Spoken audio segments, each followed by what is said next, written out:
It was July 2020 when we took possession of our dream 90-acre property. There was a century farmhouse, horse paddocks, there was an antique barn, a drive shed, basically a good starting point for us to make this our forever homestead. But it needed a lot of fixing up.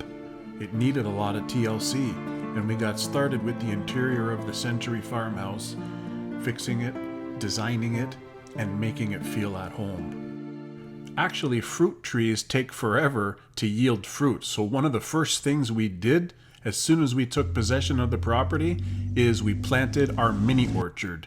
It's filled with several apples, several cherries, pears, peaches, and plums.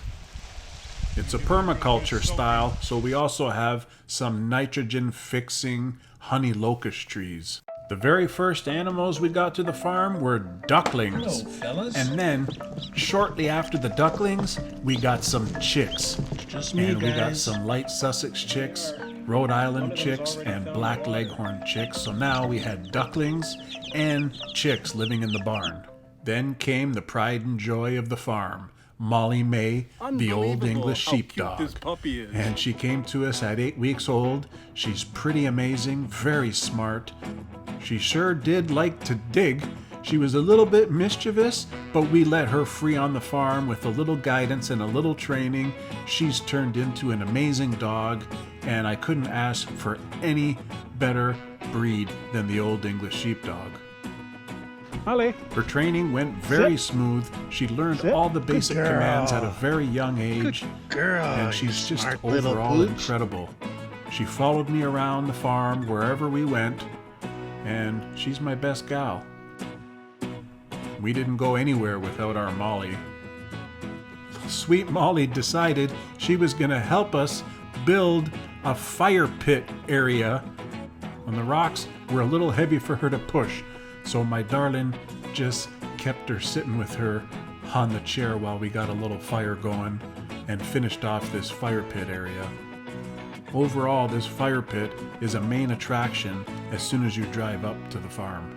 The front of the farmhouse needed some curb appeal, so my darling and I got working on designing and planting a classic country garden, complete with hydrangeas and lilies and garden phlox and roses and spirea and hosta and ornamental grasses, azalea, rhododendron, all sorts of nice plants and flowers that are really going to cap off the garden.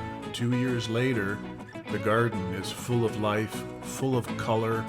The flowers and the plants take up all the room. There's no more bare soil left. It actually looks amazing. The ducklings are getting really big at this point, and it's time to start thinking about where they're gonna live. We call it the Ducky Bunkie, and the design process didn't take long at all. There aren't any blueprints for this design because they don't exist. Everything came out of my head and is completely measured out and custom built on site. The skeleton of this building is all made using pressure-treated lumber. There's a party pool and a party deck for the ducks. We wanted an A-frame cabin-style duck house, so it was time to really get practicing those carpentry skills. This duck house took us 2 months to build from start to finish. The duck house itself is 10 feet by 12 feet, but from the ground to the top of the roof, it's 16 feet tall, and that's due to the classic sloped A-frame style. It's not easy sometimes doing things all alone, but I figured out a few tricks of the trade as I go, and it was a lot of trial and error. I installed a self-sticking vinyl tile on the floor inside the duck house because ducks are very wet, and I thought it might protect the floor. The run is 30 feet long, and it is also built out of pressure-treated lumber, and it's sitting on top of cement paver stones. That way the wood doesn't touch the ground. All the ducks made themselves right at home. They're fully protected from predators, and they're enjoying their new digs. And they sure do love splashing around and having fun in their party pool. And there it is, one of a kind, state-of-the-art ducky bunkie. It's the ultimate duck house. This property already had 40 acres of hay fields, but the hay was in fairly poor condition and it had been overrun by weeds. We don't have the experience, nor the equipment, nor the desire to want to bale our own hay. So what we do is we lease out these 40 acres to our neighbor and they take care of everything. Our neighbor also keeps several horses in our horse paddock just to keep the grass cut down, because you know horses love to eat the hay grass. John Deere was having a 0% interest sale, so we decided to splurge and purchase a John Deere 3039R compact tractor. And of course we needed a snowblower to clear our driveway. But we also got a wood chipper attachment for it so that we could make our own mulch and wood chips whenever we needed to. There's been a whole lot of equipment that we needed to invest in since buying this property, and one of the most versatile pieces of equipment are chainsaws. We now have several of them. We always go with the Stihl brand because I find that they start up right away and they're very good quality German made. There was a little bit of a learning curve for somebody who never used a chainsaw before, but I think I'm getting the hang of it.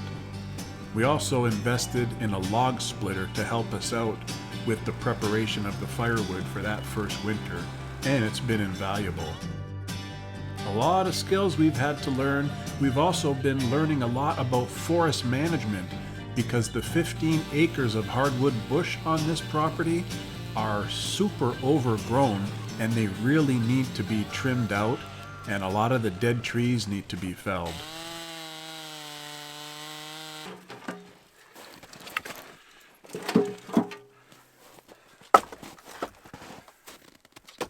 These cats are always keeping me company. Always. They're very, very sweet. The spring of 2021 went off in a blaze of glory. I pulled the old rotten chicken coop out to the field and sets it on fire. It was very rotten, very insect infested. I didn't want to do anything with the wood, so I just decided to let it burn. It actually took 4 hours to burn to the ground. And that spring we had several projects on the go at the same time. One of them being to install frost-free yard hydrants at strategic points around the farm. I had my neighbor Phil help me out with the excavation. A second project that we had going on was to actually build our massive vegetable garden. We cemented in all of the corner posts and the center posts. Molly, the old English sheepdog, was always there to keep me company and to supervise the holes that I was digging. She likes to inspect the work that I do. The rest of the posts, I just used ground spikes and just hammered them in, easy enough. The future plan for this vegetable garden is to allow us to grow some of our own food, some of our own produce. This garden will help make us less reliant on grocery stores. It's built using pressure-treated lumber, and the total dimension of this garden is 104 feet by 57 feet. I also used a 1 inch by 1 inch hardware fencing just to keep some of the critters out and to help keep our own dog out too. The hardware fencing took a little working to get it right, but overall I think it turned out pretty good and I'm very pleased. Inside the garden I built my own tunnel trellis, just using some scrap materials and some leftover wood. The garden also needed a grand entrance, so I built this custom garden gate that we can walk through. It's almost like an arbor style. And it's pretty nice, pretty durable, and it's a pretty great focal point of the garden. Now we're still working at this garden 2 years later. We brought in a whole bunch of fresh soil. We dug out some beds to eliminate the weeds. It took a lot of work and a lot of patience just to get it to where it is right now. We've been building raised beds, adding cardboard underneath the raised beds to block out the weeds, and adding fresh soil and geotextile to the aisles to somehow eliminate the grasses and the weeds. You know, Mother Nature, she'll find a way. The John Deere tractor came in handy during this endeavor, and it gave us a lot of practice in maneuvering in and around the garden, picking up the soil, so on and so forth. It was very, very integral.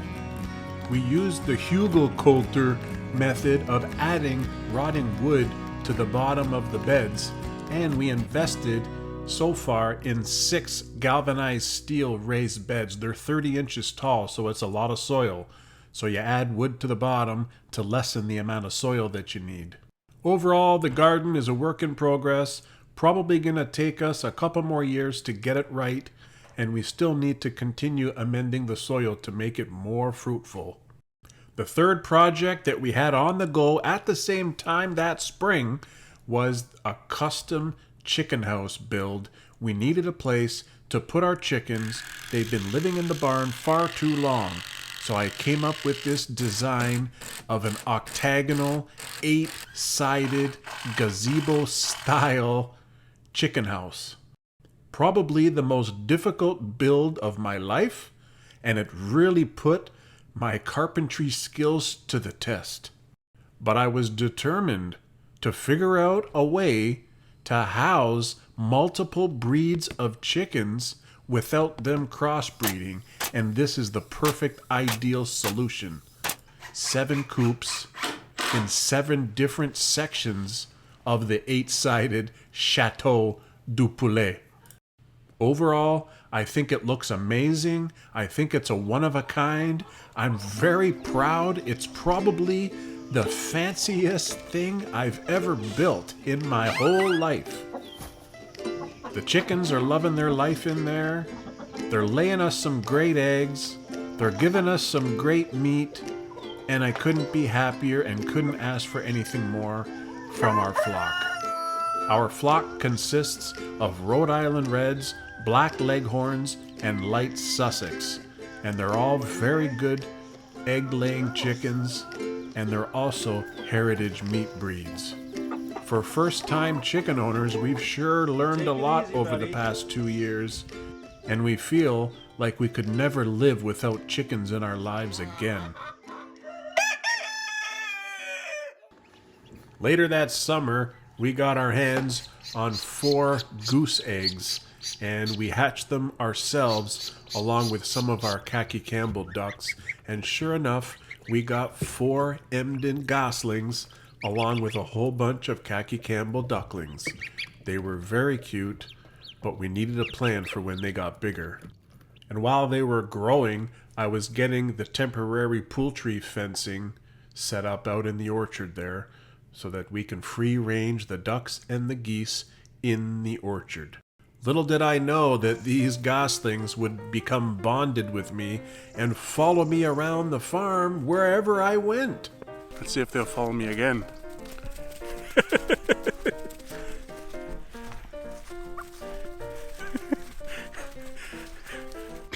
I can't get away from these guys.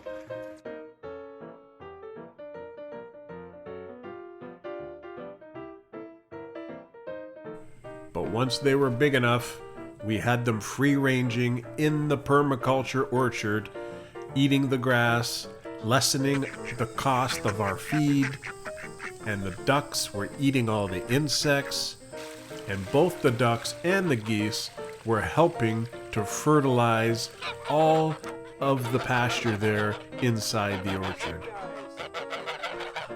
We wanted a few of these geese to act as guard geese for the ducks as they free-ranged. Free-ranging your geese and your ducks away from their duck house is also a great way to keep the area clean So because we free range them, we give them water, they splash around, they make a mess, but they do it on the grass, so it doesn't become a muddy mess. I also think that they appreciate the life that they're living in our permaculture orchard. We also hatched out our own meat birds for the first time ever in our life, and boy was it an experience.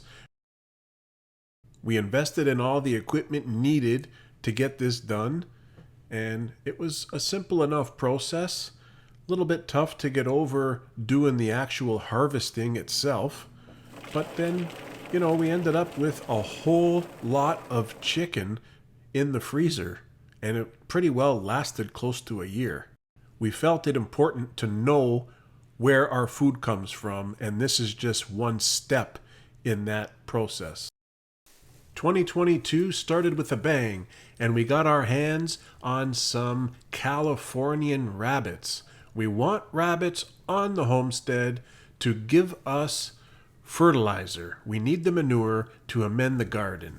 And bunnies are just too cute, aren't they, folks? But of course I needed a place to house these bunnies, so I got started building the bunny barn and rabbitat. It's an eco-friendly 2-stall barn, very simple. It's just a lean-to style, and the rabbitat itself is constructed in a lean-to as well, but I basically put fencing in the ground to prevent the rabbits from being able to dig out and escape, because everybody knows rabbits like to dig, but it just has a simplified roof, and it keeps the weather out, keeps the snow and the rain out, at least. And I think the rabbits enjoy it in there. I'm not a particular believer of keeping rabbits in cages, so I want them to be able to walk around and run around and hop and have fun with each other and socialize. And basically built them these false burrows that allows them to tunnel even though they're not digging. And I made these Rubbermaid totes into like a nesting area for them, so they're able to have their kits in there. And I think they enjoy it. I think they enjoy the freedom. And the baby bunnies are incredible and cute. And it's nice to see the bunnies being able to hop around. I really enjoy it. And I think the rabbits themselves enjoy it. They are living a half-decent life. And we are getting some wicked amazing fertilizer out of the deal. And, they're quite comical and enjoyable. So that's why we raise the rabbits. We don't eat the rabbits. We don't raise them for meat, just for the fertilizer. We have several barn cats in and around the farm. I call them the Claw Crew because they are an integral part of the farm. They keep all of the rodent population down. They're constantly catching mice, moles, voles, chipmunks, you name it. If they can hunt it, they'll catch it. We did get the 2 boys neutered, but I think I was too late because Maggie Mae Barn Cat got pregnant and gave birth to 4 beautiful kittens. We weren't looking to have kittens, but we accepted these kittens into the farm family, and they're just the cutest. How did we get in Maggie Mae is an excellent mother. All the kittens are perfectly healthy. They grow so fast, unbelievably fast. And just in a matter of a couple of months, they're running around, jumping, prancing, playing, and I'm calling them the Claw Crew Juniors right now because, they do have a little bit sharp claws. But for right now, these guys are just getting accustomed to their new home. They're growing, they're eating, they're practicing their hunting skills. And we couldn't be happier to have these little guys on the farm. Sadly, we had just lost a couple of our favorite barn cats to predators here at the farm, and since they were living a free life, that's always going to be a problem. So I've gone and I've built them a catio attachment onto my workshop. The workshop is now the cat house, and the cats are protected overnight. So every day the cats free range and protect the farm, but unfortunately at night I lock them up because I love these cats too much and I really don't want to keep losing them to coyotes or something. That spring, the most amazing thing happened. One of our YouTube viewers gave us this pup, and she's an old English sheepdog, and her name is Olive. She's a very sweet puppy. She's growing very quickly. If you want to hear more about that story of how she came to the farm, you'll have to watch a couple of recent videos. And while she was exploring the farm, Molly made sure that she was well protected and felt safe at home. There was an instant bond between the two. Molly knew that she had a baby sister, but also Olive knew that she had a big sister too. Olive has grown a tremendous amount since joining us here at the farm.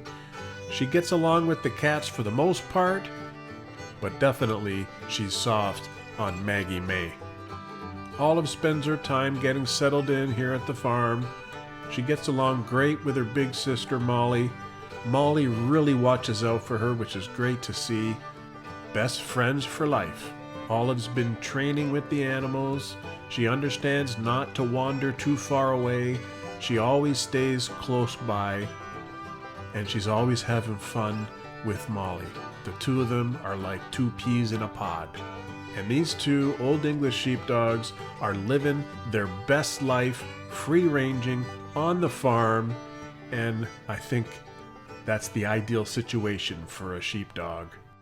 Another secret project that I had on the go at the same time was a goose house. Sadly, our 4 guard geese were eating our duck eggs, so I was forced to build them a separate house. And I thought it might be funny if it was a goose caboose, because it rhymes and it's fun. And I thought the red would really stand out in the orchard. So now our geese are living in the world's first goose caboose. At least now they have their own separate house, and they can still free range in the orchard with the ducks. They can still protect the ducks, but they have their own place to call home now. They're attacking me. Look at this one. Whoa.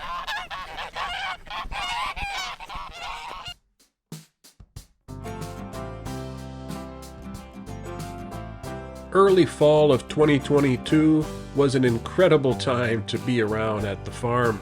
We added Billy the mini pig. She's a Juliana mini pig. It's a type of pot-bellied pig, very small breed. And we wanted to introduce her to the sheepdogs at a very young age. It was very important, A, so that the pig can get used to the dogs, and B, so that the dogs are not going to hurt the pig. As you can see, she was very small when we first got her, but she grew into an amazing adult. She's very cool, very docile, not aggressive, and not too big. She's not going to be getting to the size of those 300-pound sows that are hard to control. Billy bonded especially well with Olive, the sheepdog. Olive was very gentle. She allowed the pig to just climb all over her, rub her body in and around all the hair, and pigs are tough. Pigs are durable, and Olive just took it great. Now, I strategically put her in a stall in the barn because there was already a small door leading to the outside. The only trouble was there wasn't a completed fence. So I did get started pretty well right away in installing some kind of a fence for the pig. And I needed to obviously put the fence 12 inches in the ground because pigs also like to root around in the soil. And I don't want to say it was very difficult, but I just wanted to continue the same shape of the antique fencing that was already there. And all I had to do was put in a couple of posts and run some boards, and then I just used a chain link fence style. That was about it. But we did notice Billy was getting a little bit lonely, so we got her a little friend. Billy, you got a new buddy. Billy, you got a new friend.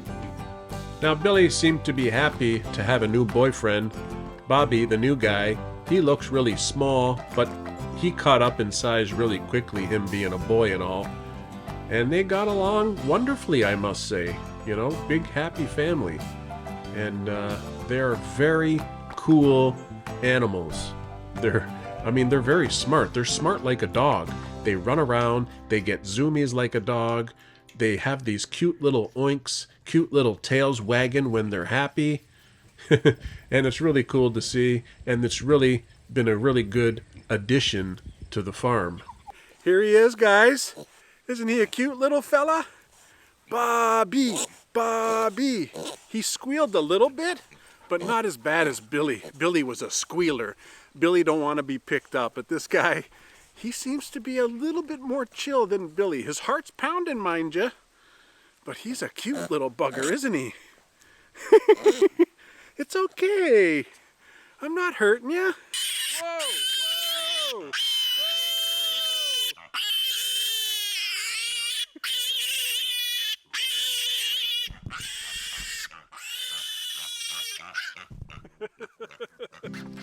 After a long winter, the spring of 2023 was full of ideas and a vision, and we had a lot of things that we wanted to do. One of them was to build a 3-bin compost area. Now this compost area is very simply made out of skids, and it's going to be located inside the chicken yard. Now this new chicken yard that I was building needed to have a gate, obviously, so I could bring my tractor in and out to access the compost. But we needed a place for the chickens to go out, but not run wild around the farm. We wanted them to be contained, so I basically installed T-posts. I got to use my new tool. It was very cool and easy to use and didn't wear out my shoulders, and helped me to make these fencing for the chickens. It's basically a 4-foot high fencing that I used. It's really just a goat fencing that's available at Home Depot, but I just pile drived all these posts in, wrapped around the fencing, and used some wire and zip ties to tie it to the posts. It really wasn't that difficult, and it really only took me 2 days, even though it looks like it's a lot of work. But I think that it went off without a hitch, and I think that the chickens actually enjoy being outside because they've never been outside before. This chicken yard is the first time that the chickens were outside of the Chateau du Palais chicken house. And just by looking at their demeanor and their behavior, they really enjoyed. So I'm happy about that. Another advantage of having the chickens outside is that they're basically on pasture. They can eat bugs, they can eat grasses and weeds, and maybe some other plants that are out there. And I'll have to feed them less, which is good. And they have access to the compost pile, so they'll be able to somehow mix up the compost for me. Maybe not exactly perfectly, but they will assist me in that. So that's kind of an added bonus, in addition to them fertilizing the grassy area that's in the new chicken yard. So I think overall it's a good thing that I did for these chickens. Right after that, we started changing the way we do our blueberries. We've actually separated a patch now. We planted a bunch of blueberries the first year. They didn't really do very good. We were having a hard time with the weeds, so we put a bunch of landscape fabric down, and then we found that the dogs were stepping all over them. So because they were so small, they needed protection. So I found all these old rustic cedar rails in the forest that were used as a fence long ago, probably a century ago, and I somehow put them all together to make a decent looking fence. And I'll use a bunch of wood chips to cover up all the landscape fabric, and that'll help us keep the weeds down. But this summer we actually had an amazing harvest. This was our first harvest of blueberries. Very sweet, right off the bush. These are high bush varieties. And we couldn't be happier. We got a couple of little dishes full of blueberries, and we have 40 plants now. So from here on out, blueberries every year. And that summer, the most amazing thing happened at the farm. We had our first litter of baby mini piglets. We had 8 piglets all together. Billy, the mama pig, did incredible, and I'm so happy. I've just taken this little one away from the mama for a minute because, you know, she's still giving birth.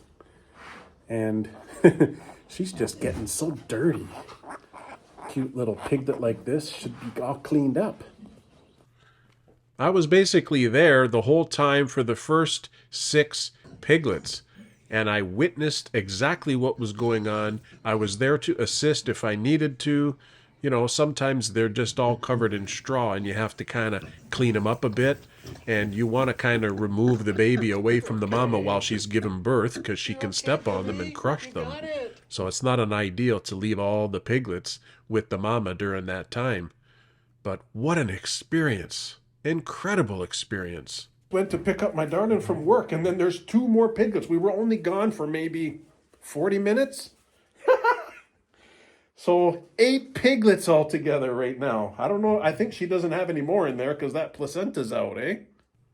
Nature probably could have found a way, but we decided to kind of guide the piglets to find the teat because we felt it was important for them to get those colostrum, you know, the early milk that the mama's got. That's the real good super-powered milk to give these piglets a real kickstart at their life. And they all did great. They were very cute. It was so cool to watch them growing up. They grow incredibly fast. And they all turned out to be super healthy pigs. And we were able to sell the 2 black ones later on. But sadly, we didn't have any buyers for the rest of them. I ended up giving them away to other homesteaders for nothing, just as a gift so they can start their homestead. And I was happy about doing that. But I think the economy basically turned down a little bit and maybe people weren't interested. I don't know what the explanation would be why I wouldn't be able to sell them, but that's all good learning experience for me in any case, so I can't complain really. 2023 was the year of projects, all right. Next up was to build a little house for the guard goose that's going to watch over the chickens when they're out in the chicken yard. It's just a tiny little shed type building, and I'm trying to make it cool and funny to go along with the rest of the theme of the farm, and I'm calling it the security booth, or the security goose booth, because the geese are acting as kind of security guards for the chickens, you know. I painted it a beautiful bright blue color so it stands out, and I think it's just, I don't know, a little play on words, a little fun. That same summer, we had a continuous plan to improve the garden. We knew this was going to take several years, adding on every year, continuing to improve our gardening skills also. And we had to get some tomatoes growing because we wanted to do our own pasta sauce. So we basically had to build our own little trellis to let the tomatoes climb up, and I continued to clear everything out and put some more geotextile down. And this all takes several weeks over the course of the summer. It's not something I'm working on dedicatedly every day because there's so many other things going on around the farm. But I can honestly say that all the hard work for my darling and all my hard work was not for nothing, because last summer, 2023, was the absolute best harvest we've ever had in any of our years gardening. And I'm talking the biggest fruits and vegetables and the most abundant. We had so many tomatoes. It was just incredible. Lots of different kinds of things we grew, but the tomatoes in particular allowed my darling to do her first canning experience. We had loads of tomatoes, both Roma tomatoes and beefsteak, and she did a great job. By the time she finished squishing out all these tomatoes to make our own pasta sauce, we ended up with 19 large size jars. That's a lot of pasta sauce, and it is so fresh tasting. I've never even experienced pasta sauce as fresh tasting as ours. And it's just so cool to know that we grew all that stuff. My darling and I still have a whole lot of work to do in this garden. I mean, honestly, gardening is never done, but I'm just talking the initial setup.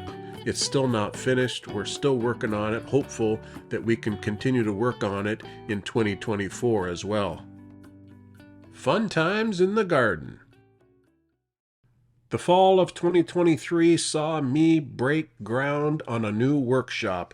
I needed to build a new little workshop so that I could get out of my old workshop because the barn cats have taken over my old workshop. And when I say taken over, I mean I can't even sit there and eat my sandwich for lunch because the cats are going to come over and try to take a bite. They're climbing over all my tools. They're knocking over all my stuff.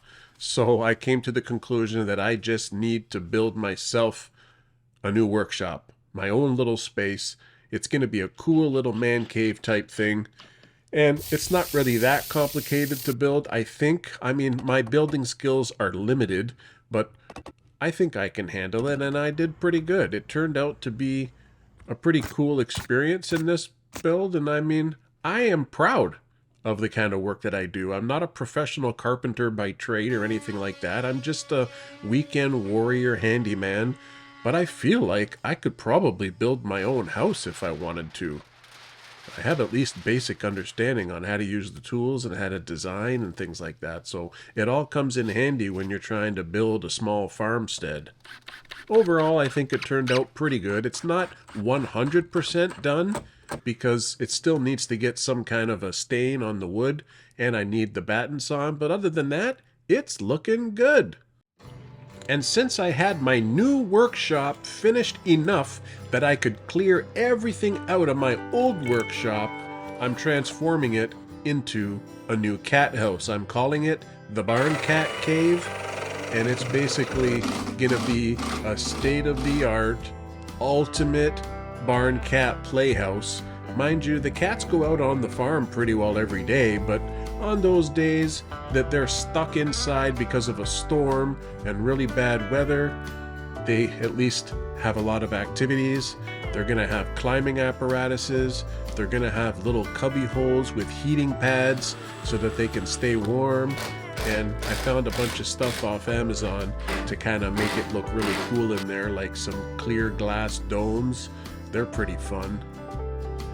And just like when I built the catio that's attached to this cat house, I incorporated natural wood, you know, like tree trunks, because the cats love to climb up the tree trunks and it gives them a really good grip. So I know that they enjoy that, and they were very curious immediately right after me installing them. They were already climbing on them, checking them out, checking out the heated cubbies.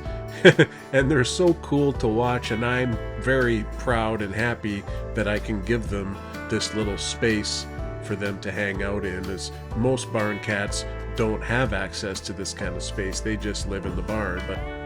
But these cats are doing a really great job for us on the farm, and I'd want to treat them differently. I want to treat them like family, and I know that they can't live in the house, but at least I can give them a nice place for them to stay. I gotta love these cats, they're the best. And the cats are really liking the new cat cave too, so it's all cool. These last 3.5 years have probably been the best years of our lives. We hope that you would consider following along on our journey. If you have been following along, we really do appreciate you joining us all these videos. We're probably over 700 videos by now, and I think we're doing pretty darn good on this little farmstead of ours. We've gotten so much done over these 3 years, and we still have, I don't know, loads and loads of plans to go. So don't forget to pound that like button for me, please. Subscribe if you're not already. And thank you for joining us. Thank you for watching the video. Hopefully you enjoyed it. And you guys take care.